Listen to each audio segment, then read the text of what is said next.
20h sur la télévision Futur Média. Bonsoir à toutes et à tous. Bienvenue à cette principale édition. Les titres, c'est dans un instant.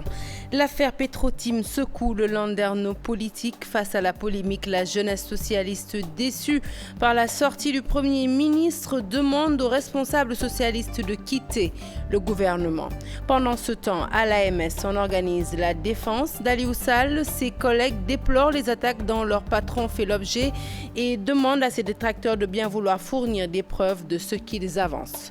Le verdict du tribunal de grande instance de Paris, commenté par le porte-parole du gouvernement, Seydou Gueye, annonce la possibilité pour l'État du Sénégal d'user d'autres moyens pour faire respecter la loi. Journée mondiale du tourisme célébrée ce 27 septembre. Les personnes à mobilité réduite sollicitent des infrastructures adaptées à leur situation de handicap. Autre revendication, celle des promoteurs hôteliers qui demandent à l'État de mettre de l'ordre dans le secteur afin que les nombreux appartements meublés qui portent un sacré coût à leur activité soient recensés mais surtout réglementés. Sport, plus de 10 affiches ficelées pour marquer l'ouverture de la saison de lutte avec frappe. Messen Bombardier ou encore Papa Sow Amabaldé. Pour ce qui est du combat Rocky Balboa Baboy, eh bien c'est officiel, il se tiendra au Mali. Assurance du promoteur Mansour Aou que vous entendrez dans ce journal. Voilà pour les titres de développement, c'est tout de suite.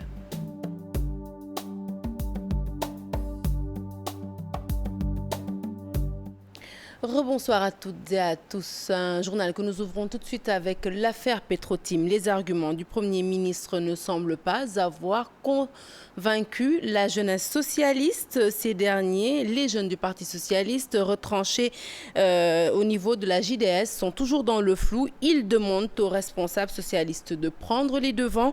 Babacar Diop et ses camarades comptent élaborer une pétition et sillonner les 14 régions du Sénégal pour pousser leurs aînés à quitter le navire amiral. Chartidiane Dione pour les détails. La jeunesse pour la démocratie et le socialisme entre dans la danse dans l'affaire Petro-Tim. Elle réclame tout bonnement la lumière dans ce dossier. Nous ne nous sommes pas débarrassés de Karim Wade pour installer Aliou Sall. C'est pourquoi nous avons demandé au président de la République de prendre la parole, de s'adresser aux Sénégalais pour éclairer la lanterne des Sénégalais. Les ressources nationales, les ressources pétrolières, les ressources gazières n'appartiennent ni à une famille, ni à un clan. Elles appartiennent au peuple sénégalais. Babacar Diop et ses camarades élaborent une pétition à partir de samedi prochain à Thiès. Pour eux, l'heure est venue pour les socialistes de se retirer du gouvernement. De retirer les ministres socialistes du gouvernement. Nous lancerons cette pétition le samedi prochain à Thiès. Et nous ferons le tour du pays. Nous irons dans les coordinations, les sections et les militants.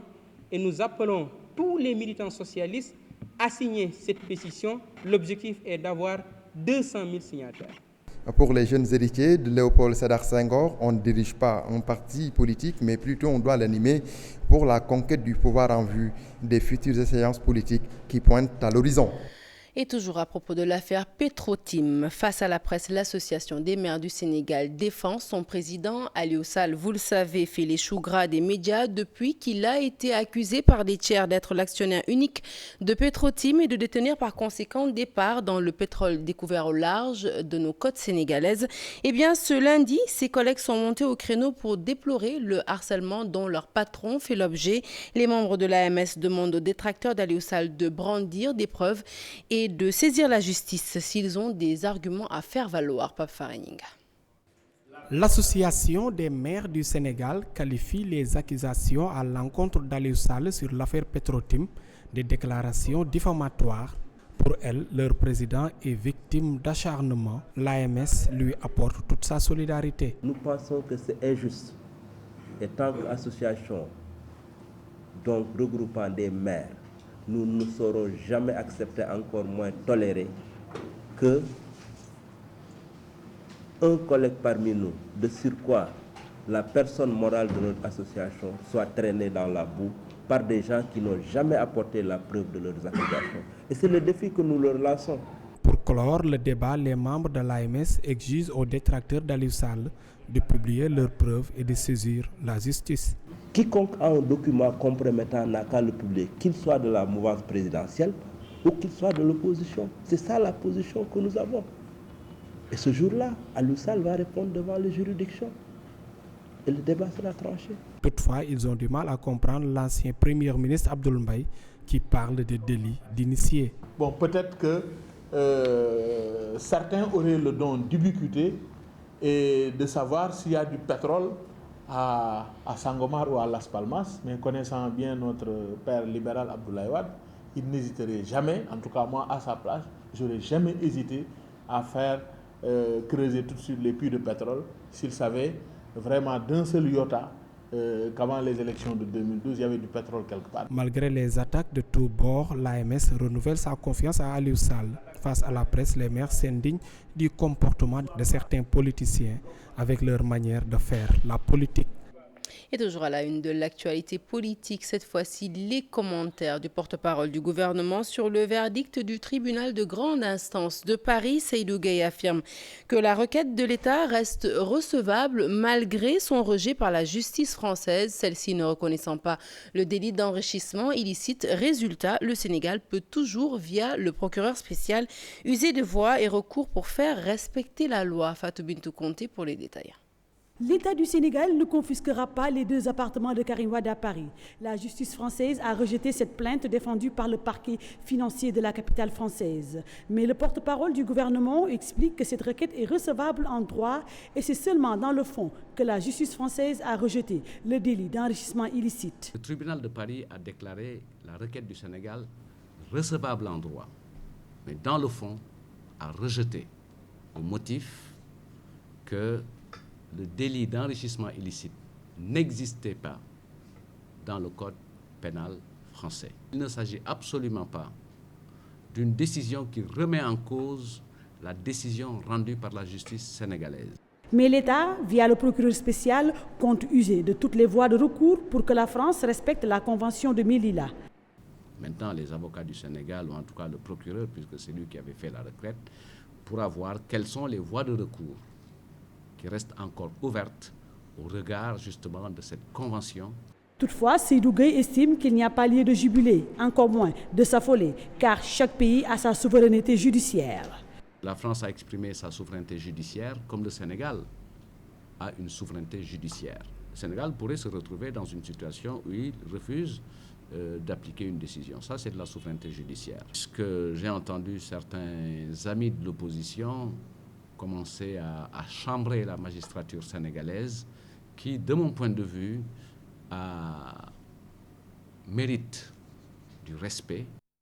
Il faut seulement rappeler que Karim Wade a été condamné à 6 ans de prison ferme et 138 milliards de francs CFA d'amende par la Cour de répression de l'enrichissement illicite le 23 mars 2015. Il a bénéficié d'une grâce présidentielle dans la nuit du 24 juin 2016 après 38 mois passés sous les verrous.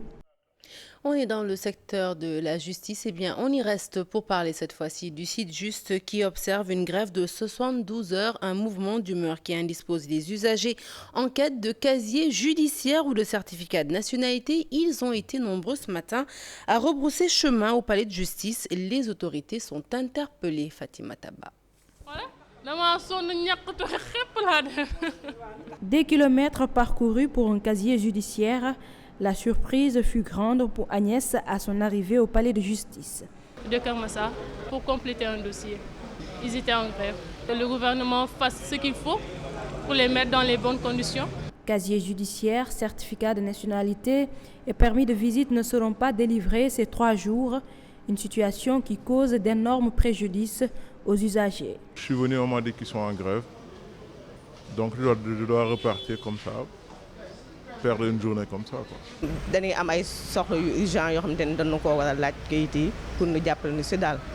Je pense que s'ils sont en grève, c'est parce qu'il y a des choses vraiment qui manquent. Quoi. Donc, on doit les écouter et régler le problème. Surtout qu'il y a des gens qui, quand quelqu'un doit déposer ses dossiers pour un concours et autre chose, on est obligé de venir ici. Et si on vient ici, si le délai est proche, donc on ne sait pas ce qu'on fait. Quoi. Le sudiste déroule son 4e plan d'action, le syndicat des travailleurs de la justice plus que jamais déterminé dans son combat. Vous avez vu qu'il y a un blocage, vous avez vu, il n'y a pas d'audience. Nos revendications sont légitimes et les usagers du service public le comprennent très bien. Des grèves répétitives en réponse au mutisme de l'État, les usagers, eux, ne savent plus où donner de la tête. Le collectif des médecins en spécialisation réclame ces bourses d'études après 11 mois d'attente. Toujours aucun signe des autorités de nature à les rassurer sur l'octroi ou non de leur allocation cette année. Une situation qui, selon eux, risque d'avoir des conséquences néfastes sur le bon fonctionnement de la couverture maladie universelle. Je vous propose d'écouter le Dr Abdoulaye Kane, porte-parole du dit comité. Il est au micro de Pafaragning et Diafarapa. Depuis 2015, l'année passée, ces bourses tardent à venir. L'année passée, ils ont payé les bourses au mois d'octobre. Et cette année, on est à la fin du mois de septembre. Il n'y a aucun signe positif qui nous fait croire qu'on aura ces bourses. Ça aura des conséquences néfastes et dramatiques pour ce pays, d'abord pour ces médecins avec leurs familles. Et les conséquences aussi seront néfaste pour le gouvernement parce que c'est un gouvernement qui prône la CMI, la couverture maladie universelle. Aussi, c'est un gouvernement qui, dans sa communication, il communique en disant que tout le temps, ils vont octroyer les zones reculées un personnel qualifié, à savoir des spécialistes. Et si, dans cette logique, ils ne peuvent pas donner des bourses à ces personnes, à ces jeunes étudiants ou jeunes médecins qui veulent faire leur spécialisation pour... À Saint-Louis, la rencontre initiée par l'imam Ratib Cheikh Tidiane Diallo pour la paix entre la communauté Ibadou et une frange de la population guendarienne est tombée à l'eau. D'ailleurs, il s'en est fallu de peu pour que les deux parties ne s'affrontent au sein de la grande mosquée de Gendar où s'est tenue la rencontre.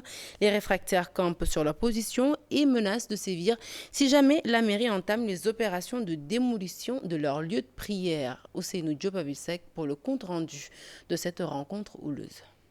Après le face-à-face tendu des Ibadou et une partie des populations de Gendar, l'heure est à la négociation pour éviter les affrontements. C'est l'imam Ratib Cheikh Ahmed Tidiane Diallo lui-même qui s'est déplacé pour discuter avec les deux parties. Après 20 minutes de pourparlers, la tension monte, les Gendariens sont encore divisés sur le projet.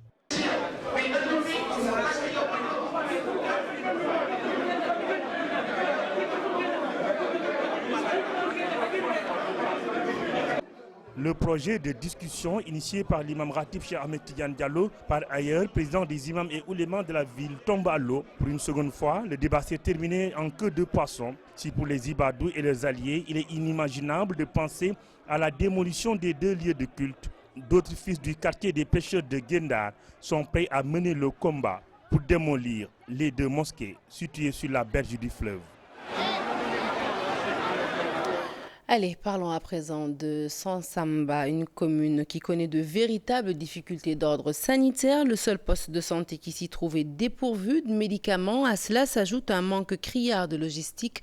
Sur place, les évacuations se font à l'aide de charrettes ou de motos Jakarta. Et la salle d'hospitalisation n'est dotée que de 3 lits pour cette commune dont dépendent près de 40 villages environnants. Les détails, c'est avec Bakary Conté et Salassam, nos correspondants à Sidiou. Sansamba, une zone très enclavée au plein cœur d'Idjassi et sans ambulance. Difficile d'effectuer les évacuations sanitaires. Ñun maladie lu ñu jël fi ay saret lañuy jël fi. Légui sa xalaatatuñu affaire saret moto lañuy jël. Les malades utilisaient des charrettes, maintenant on utilise des motos. D'ici Sédhiou, c'est 30 km. Si l'ambulance quitte Sédhiou pour venir à Sansamba, parfois les malades meurent. Nous voulons l'aide du gouvernement car depuis l'arrivée de Macky Sall, nous avons vu des bourses familiales, des mutuelles de santé entre autres. Mais nous, jusqu'à présent, nous avons des difficultés. Nous voulons une ambulance.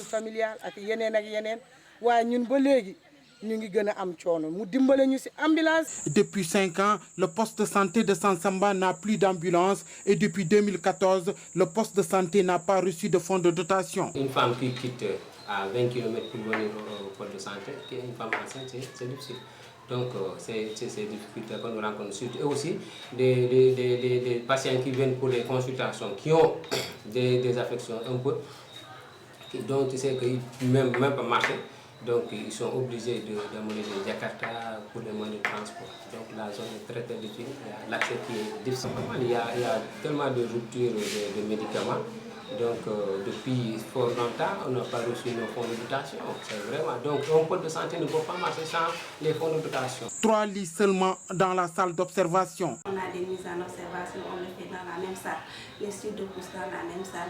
Les accouchés récentes aussi dans la même salle. Même les mises en observation de la médecine, on le fait ici. On est dans la salle de suite de pousse. Si ça pleut, ça souille beaucoup.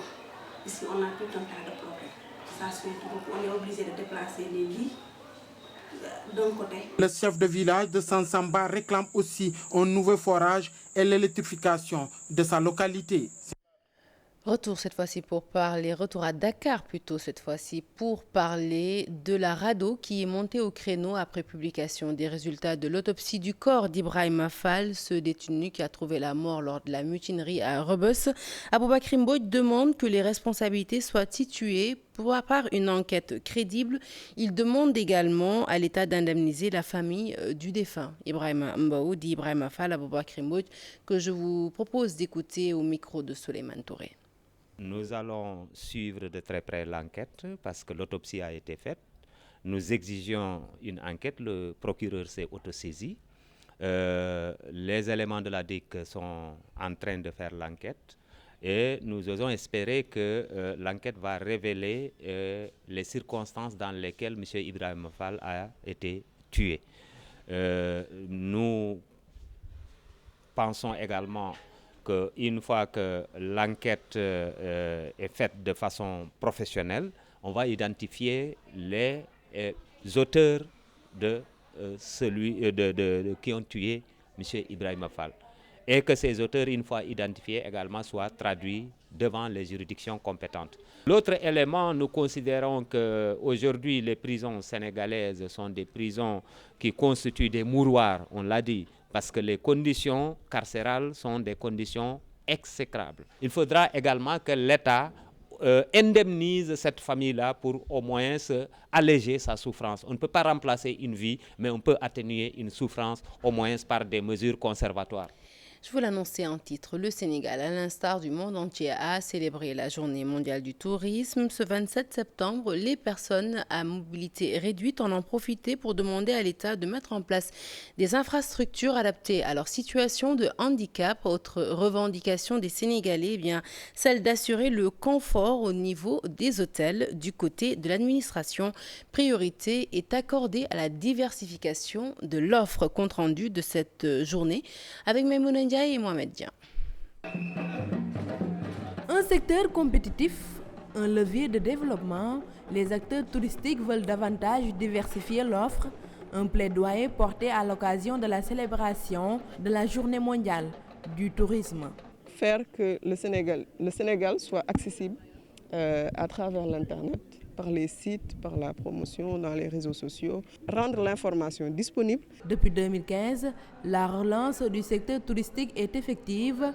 Seulement au Sénégal, plusieurs contraintes bloquent les acquis. L'érosion côtière est un problème très très important.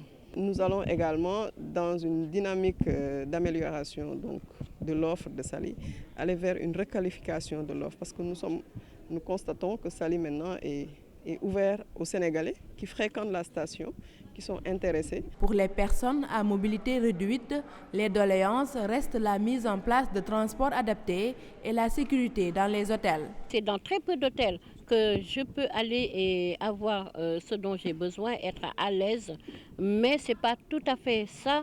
Parce qu'il faut tenir compte de l'espace dans les chambres, il faut tenir compte de l'espace et du mobilier dans les chambres et dans les toilettes aussi. Parce que quand on voit que dans les toilettes, il n'y a pas des barres d'accoudoir où des personnes peuvent se retenir pour pouvoir se déplacer et prendre leur douche et autres. Et il y a aussi l'aspect sécurité dans les chambres. Dont il faut tenir compte. La Journée mondiale du tourisme est célébrée depuis 1980. Au Sénégal, cette activité économique à caractère social est au ralenti au fil des années. Un leadership de l'État indispensable selon certains acteurs. Et puis un constat dans le secteur touristique. La floraison des appartements meublés dans la capitale sénégalaise, un nouveau créneau qui, vous l'imaginez, ne fait pas l'affaire des promoteurs hôteliers, d'autant que ces appartements meublés généralement n'obéissent à aucune forme de réglementation. Les promoteurs hôteliers comptent sur l'État pour mettre fin à cette concurrence qu'ils considèrent déloyale. Ibou Diouf et Maud Diop pour les détails. Ils poussent comme des champignons dans la capitale, ces appartements meublés, une autre alternative pour se loger. Le court séjour et des prix souvent accessibles intéressent les usagers. Il y a beaucoup de contentieux. Les Sénégalais ne parviennent pas à payer le loyer, normalement. Certains bailleurs ils préfèrent faire du meublé pour gagner leur argent. Il y a des gens qui vont aller là-bas pour faire un peu de temps, pour 10 minutes, 20 minutes, 30 minutes. Mais si vous voulez passer beaucoup de temps, ou bien une semaine, 2 journées, tu prends l'hôtel. Dans plusieurs coins de Dakar, les riverains sont obligés de faire avec des occupants temporaires de bonnes affaires, même si les acteurs souhaitent une réglementation du secteur. La prolifération des résidences privées à Dakar pose problème. L'activité n'est pas interdite, mais elle est réglementée. Je veux dire à ces gérants de résidences meublées-là qui doivent se réglementer et se conformer par rapport à la réglementation touristique. Parce qu'ils n'ont pas les moyens, parce que les hôtels sont plus chers par rapport aux meublés. Par exemple, tu vas 2 chambres salon meublées, on te donne ça à 25 000 francs par jour. Donc tu vas à l'hôtel, tu le trouves à 45 000 francs. Ces complexes hôteliers font face à de sérieux concurrents qui veulent aussi profiter du profit. C'est une concurrence déloyale.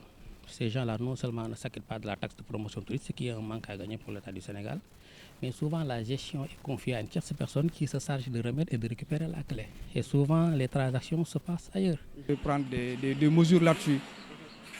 Ce n'est pas tout le monde qui devrait faire des meublés. Par exemple, si tu vas dans d'autres pays, comme le Maroc, Tunisie, mais tu trouves des meublés.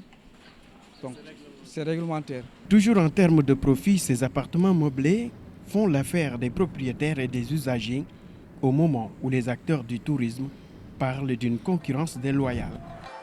Et puis Saint-Louis a également fêté la journée mondiale du tourisme. Plus de 19 142 touristes ont été enregistrés contre 15 000 au premier semestre de l'année 2015. Et malgré les contraintes, les acteurs touristiques de la ville comptent sur le programme de développement touristique estimé à 17 milliards de francs CFA pour faire redécoller le secteur. Suivant leur réaction au micro, nos correspondants à Saint-Louis, Ousseynou Diop et Habib Seck.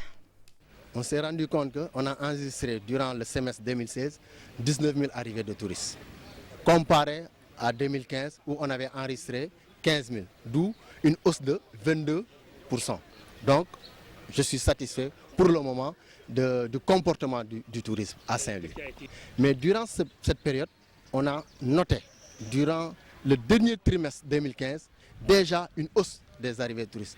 Parce qu'on a constaté une croissance de 10%. Durant le dernier trimestre 2015. On espère sur le PDT. Nous, on vient d'arriver, on a pris le train en marche, le projet est là, on a envie vraiment de relancer la destination. Ce qui manque à Saint-Louis, c'est la promotion. C'est une destination qui n'est plus vendue depuis longtemps, qui est oubliée, surtout les gens qui sont un peu éloignés de la ville. Donc je pense qu'avec le plan PDT, si tout le monde s'y met, on a espoir que ça va redevenir ce que c'était. Et puis du tourisme, nous passons à l'éducation. 72 heures de concertation partenariale pour la pacification de l'année scolaire 2016-2017. L'objectif, selon Sorine Baïcham, ministre de l'Éducation nationale, de créer les conditions propices pour relever les défis de performance des élèves. Et pour ce faire, le ministre invite les syndicats d'enseignants à des échanges réguliers. Suivons ses explications au micro de Souleymane Touré. Autour d'une table, le temps de recadrer le système éducatif en perte de vitesse depuis des décennies.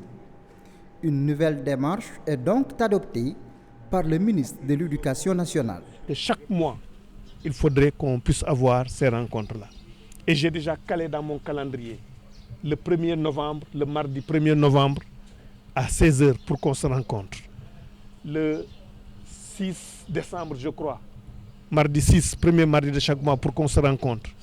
Le mardi 3 janvier pour qu'on se rencontre et qu'on discute sans tabou de toutes les questions. Et ça nous permettra de connaître les préoccupations des enseignants. Leaders syndicaux, autres partenaires de l'école, tous approuvent une telle initiative Une initiative qui pourrait être la clé d'une stabilité absolue. Nous nous félicitons de cette initiative qui, il faudrait le dire, vient à son heure. Nous sommes à quelques jours de l'ouverture des classes, donc le moment n'est pas plus propice pour nous prononcer sur ce qui peut demain contribuer à stabiliser le système. Il faut des rencontres périodiques, il faut consulter les partenaires à chaque fois que de besoin. Il faut se concerter avec les partenaires à chaque fois que de besoin pour que chacun se sente impliqué et apporte du sien pour la préservation de la paix et dans l'espace scolaire. C'est donc parti pour 3 jours d'échanges entre les membres de la famille éducative, des échanges qui vont aboutir à des résultats probants au service des performances des élèves. Et à présent, les membres de la famille des médias pour demander si le nouveau code de la presse sera voté. Eh bien, le député de la coalition Bust Vignac, Cheikh Omar Sy, est tout à fait positif sur cette question. Idem pour Mamadou Diop Decroix, qui pense également que le code sera voté. Leurs avis consignés dans ce reportage signé Béra Matior. Les conclusions issues du séminaire de Saly Portudal rassurent bon nombre d'acteurs. Parmi eux, ce parlementaire. Il envisage déjà de passer à l'étape ultime. Je suis quand même positif. Il faut qu'on avance. On ne peut pas aujourd'hui justifier notre refus sur des sentiments non objectifs. Il faut voir le code, il faut l'apprécier, il faut le partager. Et je crois qu'à l'Assemblée nationale, s'il arrive, les parlementaires, de manière très responsable, vont voter pour. Le député Mamadou Diop Decroix est du même avis, seulement il met en garde. Le président Cissé de la commission de la communication, je ne peux pas dire qu'il parlait au nom de la majorité parlementaire, mais en tout cas ils étaient d'accord sur le consensus. Je crois qu'ils y ont travaillé aussi. Par conséquent, je n'ai pas de raison de considérer que le code de la presse serait rejeté si le projet arrive sur la table de l'Assemblée nationale. Il est évident que si le consensus qui a été dégagé à Mbour connaissait des modifications entre-temps, certains députés ne voteraient pas. Par exemple, moi, je ne voterai pas. Ce consensus peut-il véritablement garantir le vote du nouveau projet ? Réponse en janvier 2017. Retour sur le naufrage du Joola. La tragédie a, vous le savez, fait 1863 morts, dont 64 rescapés. Parmi ces derniers, une dame, Mariama Diouf, a accepté de se livrer à cœur ouvert, retranchée dans sa maison à Yenne, une habitation qu'elle a pu acquérir grâce à l'indemnisation dont elle a bénéficié après la tragédie. Elle avoue toujours traverser des nuits sombres hantées par les images de ce drame et confesse avoir des soucis d'ordre financier. Mamberam Diouf l'a rencontré. Reportage. Tous alignés sur 2 fils parallèles, unité, communion, recueillement et prière formulées ici par le père Christophe Burette, curé de la paroisse catholique Saint-Pierre du Port, et Abdourahmane Tine, vice-président de l'Association nationale des familles des victimes et rescapés. Un devoir de mémoire, l'on se rappelle la nuit du 26 septembre 2002. La gerbe de fleurs sur les bras d'une orpheline et d'une mère, Mariam Diouf, la seule femme rescapée du naufrage. Lorsque le bateau chavirait, j'étais en train de regarder la télévision. J'étais enceinte de 4 mois. Bébé Joola, aujourd'hui, c'est ma fille que vous voyez là. Ce souvenir du naufrage qu'elle a vécu et des pertes en vie humaine fait naître en elle émotion, tristesse. Âgée aujourd'hui de 52 ans, mère de 9 enfants et vivant avec son époux à Yenne, Mariama lance ce cri du cœur. Je n'arrive pas à comprendre pourquoi les autorités ne sont pas présentes à cette cérémonie. Par ailleurs, je dois dire que la vie est très difficile pour nous, famille des victimes et rescapés. J'ai trimé pour subvenir aux besoins de ma famille. Actuellement, je n'en peux plus. Moi, la seule femme rescapée. Tonton Youssou Ndour, je tiens vraiment à le rencontrer. Je compte beaucoup sur lui. Comme Mariama, elles sont nombreuses les personnes à demander encore réparation, mais aussi la vérité, Ce qui, disent-elles, passe surtout par le renflouement du bateau, le Joola. Et puis, sachez que la pose de la première pierre du mémorial musée Bateau le Joola, c'est pour bientôt. C'est prévu pour janvier 2017. La cérémonie, l'annonce est d'Al-Fousseini Sow, secrétaire permanent pour la construction du mémorial. Il s'est exprimé en marge d'un panel à la place du souvenir africain que vous venez de voir donc sur ces images. Une rencontre qui a réuni des souteneurs de cette initiative. Écoutons tour à tour donc Al-Fousseini Sow et un des panélistes. Son nom, Bachir Diouf. Ils sont toujours au micro de Mambiram Diouf et Ababakar Kamara. La pose de la première pierre du mémorial de Bateau le Joola qui est composé avec un musée. C'est à peu près de 2 étages. Il y a un musée au rez-de-chaussée. Il y a aussi un musée au premier. Et maintenant, il y a l'administration au 2e étage. On va faire le sondage au mois d'octobre. Et la pose de la première pierre est prévue en janvier, février 2017. En janvier. Sur le site de Boudoudi, c'est un site d'à peu près de 5 hectares que nous a octroyé la mairie de Ziguinchor et le conseil départemental. C'est certain que c'est une volonté politique réelle qui va être à l'origine de ce renflouement. D'autant que dans le temps, il y a eu au moins 2 offres de renflouement dans lesquels l'État ne devait débourser aucun sou. Donc c'était une question de volonté politique, pas une question de moyens. Les moyens étaient là. Le modèle musée, c'est la bienvenue. L'idéal pour nous, c'est qu'il y en ait plusieurs. En particulier, il faudrait un mémorial musée sur Dakar. Parce qu'un mémorial musée, ce n'est pas uniquement quelque chose de statique, ce ne sont pas des bâtiments, c'est trop folklorique. Un mémorial musée, dans notre entendement, c'est une structure qui est dynamique, qui participe justement à l'éducation citoyenne. D'ordre de quoi, ce n'est pas la peine de vous dire. Hors de chez nous, l'actualité internationale nous mène en Colombie, aux USA, au Gabon, mais d'abord le Mali, où le djihadiste malien Al-Farqi Al-Mahdi a été jugé ce matin à la CPI. Il écope de 9 ans de prison pour avoir détruit des mausolées de Tombouctou. C'était en 2012 et le récit de ce tour d'horizon est signé Daniel Diouf. La Cour pénale internationale a rendu mardi un jugement contre le djihadiste malien. Al-Farqi Al-Mahdi écope de 9 ans de prison ferme. L'homme qui a reconnu avoir détruit des mausolées protégés à Tombouctou en 2012, des mausolées classés au patrimoine mondial de l'humanité.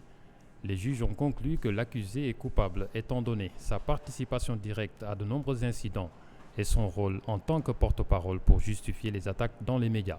Après avoir plaidé coupable à l'ouverture de son procès, Al-Mahdi avait demandé pardon à son peuple.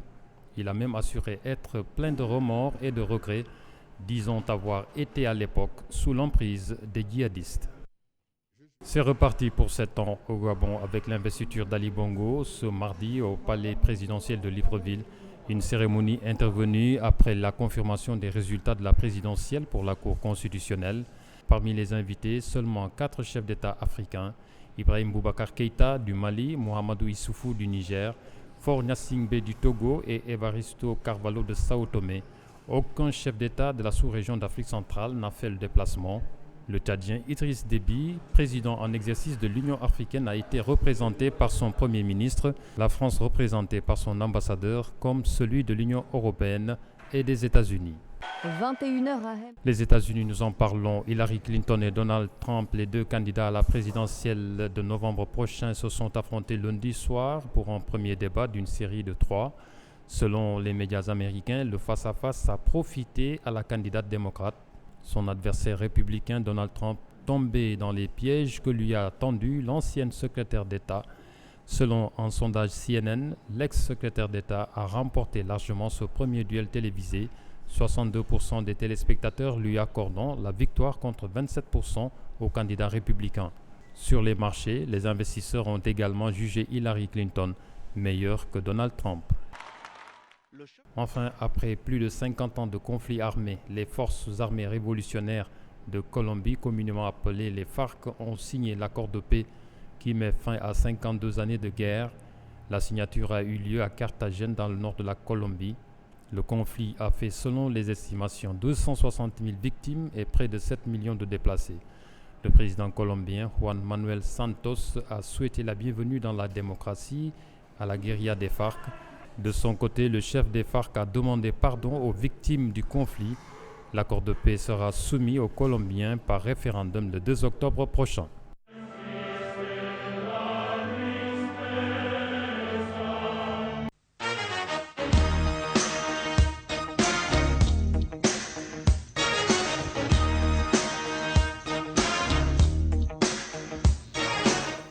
Bienvenue dans la page des sports et les amateurs de lutte peuvent jubiler. Plus de 10 affiches ficelées pour marquer l'ouverture de la saison de lutte avec Frappe, Mesen Bombardier, Papa Sow Ama Baldé, entre autres affiches montées par le patron de Bawal Productions. Une saison 2016-2017 qui sera lancée au mois d'octobre et qui promet, selon Hassan Diaye, qui affirme que cette année sera différente des autres. Reportage signé Mamadou Fall. L'arène sénégalaise, bientôt en ébullition, une saison de lutte marquée pour le moment par le montage de quelques grandes affiches, ce qui augure une saison de lutte en apothéose, plus de 10 combats ficelés par un seul promoteur.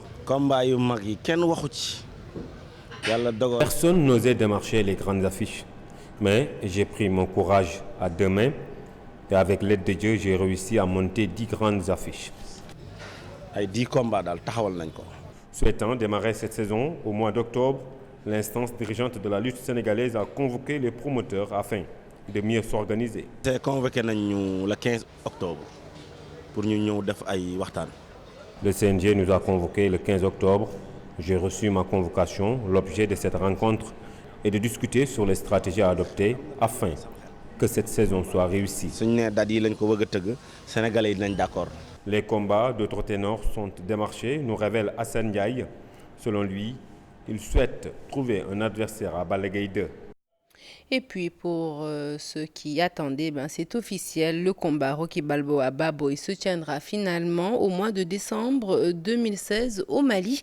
L'annonce est faite par le promoteur de la dite affiche, Mansour Aou, et affirme que le Mali a été choisi dans le but de renforcer la relation d'amitié qui existe entre le Sénégal et le Mali, mais également l'élargissement des activités de lutte pour les Sénégalais vivant à l'extérieur du pays et dans la sous-région. Pour être plus précise, je vous propose d'écouter Mansour Aou, toujours au micro de Mamadou Fall.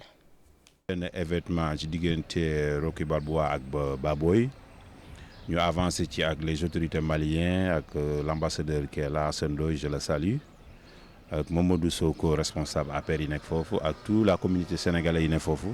Rocky Balboa Baboy va se tenir finalement au Mali. Nous avons eu à rencontrer les autorités maliennes et le peuple malien est très impatient d'assister à cette grande affiche qui va opposer Baboy à Rocky Balboa. Les deux lutteurs donc vont s'affronter au mois de décembre. On va bientôt faire des face-à-face.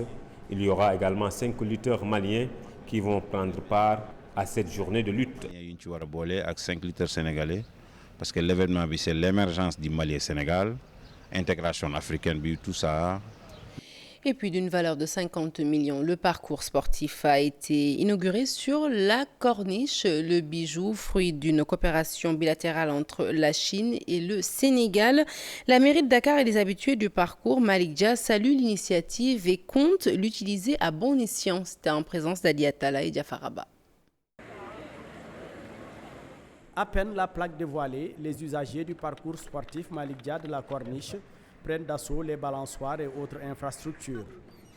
Un parcours d'une valeur de 50 millions aménagé grâce à la coopération sino-sénégalaise. Aujourd'hui, nous inaugurons l'espace de loisirs et de sport de l'amitié sino-sénégalaise, fruit dynamisme de notre coopération et de notre engagement à œuvrer pour le développement du Sénégal. La réalisation des équipements que nous inaugurons aujourd'hui a été possible grâce aux instructions et soutien de notre ambassade, mais aussi de la contribution de toutes les entreprises chinoises qui ont initié plusieurs activités sociales au Sénégal depuis leur installation. Un aménagement du parcours qui vient à son heure selon les autorités municipales. Cette inauguration vient achever une série de grands projets que nous nous étions engagés à réaliser et que nous avons pu faire avec l'aide de nos amis chinois. Ce parcours est au carrefour de notre projet politique, celui du lien social, celui du vivre ensemble, celui de l'entraide, celui de la convivialité, de la solidarité, de la formation, de la jeunesse, du sport.